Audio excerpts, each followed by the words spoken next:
Salut tout le monde! Petite vidéo, ça fait un petit moment que je n'ai pas fait un suivi, alors avec la lumière c'est peut-être désagréable. Voilà, fait un petit suivi des Camponotus baldassi. Et bah ça se développe, hein, plutôt cool, plutôt bien. Là on a à peu près une trentaine d'ouvrières. Belle poussée d'ouvrières, donc là j'espère que ça va continuer dans cette lancée avant la diapo. Donc là j'ai une salle de plaine.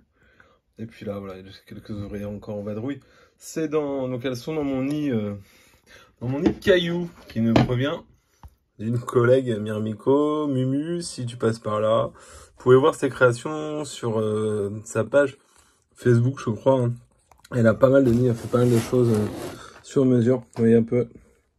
Et là, les fourmis, bah, ça fait une petite semaine qu'elles ont déménagé. Ça se passe bien pour elles. Donc, vous voyez les Camponotus baldassi qui sont clairement lentes. Hein. En développement, quelqu'un qui veut une espèce qui a du mal à pousser au début, et ben ça, c'est top. Mais en tout cas, la gine, elle est magnifique. Les ouvrières aussi, franchement, c'est une super espèce. J'espère avoir des majors tôt ou tard, hein. J'en aurai, j'espère. Pas cette année, je pense pas. Voilà, c'est en fin de période, j'ai peut-être mes 10 ans. Donc voilà, donc liquide sucré, elles prennent, elles mangent bien les insectes. Là, elles commencent à être un peu plus actives, puisqu'elles sont une trentaine. Et puis bon, là, elles sont dans le nid.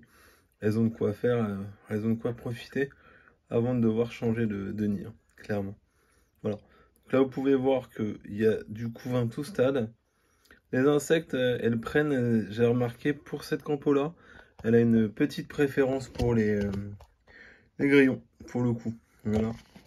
Donc je suis désolé, il y a le reflet de la lumière du téléphone. J'essaie de me mettre comme ça pour faire quand même une vision meilleure là-dessus. Alors, vous voyez un peu les oreilles qui sont vraiment caramel jaune. Et ça change des Turcastanus et des Sanctus. C'est encore totalement différent. Donc voilà, j'en profite pour vous les montrer. Ils sont dans leur nid, tranquille. Voilà. Une espèce qui aime quand même l'humidité, hein, malgré que à la base, je pensais que ça soit plutôt une espèce qui s'élève au sec, mais non. Elle aime bien l'humidité quand même. Un petit peu, pas une grosse humidité, mais avoir un petit peu d'humidité, ça les aide à bien se développer. Là, pour le moment, je les chauffe plus. Parce que j'ai remarqué que le chauffage, ça les freinait plus qu'autre chose. Ça sert à rien de les chauffer en fait. Donc là, elles évoluent température de la pièce. Donc là, on est en été. J'ai à peu près 23, 24 dans la pièce. Puis voilà, ça se développe plutôt pas mal. Donc voilà, je voulais vous en faire profiter, vous les montrer un petit peu. Voilà, bah écoutez, hein, je vous remercie pour la petite vidéo. J'espère qu'elle vous a plu. C'est vraiment une vidéo succinct. Là, voilà, ils vont suivre leur petit bout de chemin. Puis je ne manquerai pas de vous les montrer dans un prochain épisode. Donc voilà, je vais vous montrer, alors, pour ceux qui veulent, la cuve en détail. Voilà, c'est toujours la même chose, une cuve basique. Donc là, je mets un petit fond pour faire joli.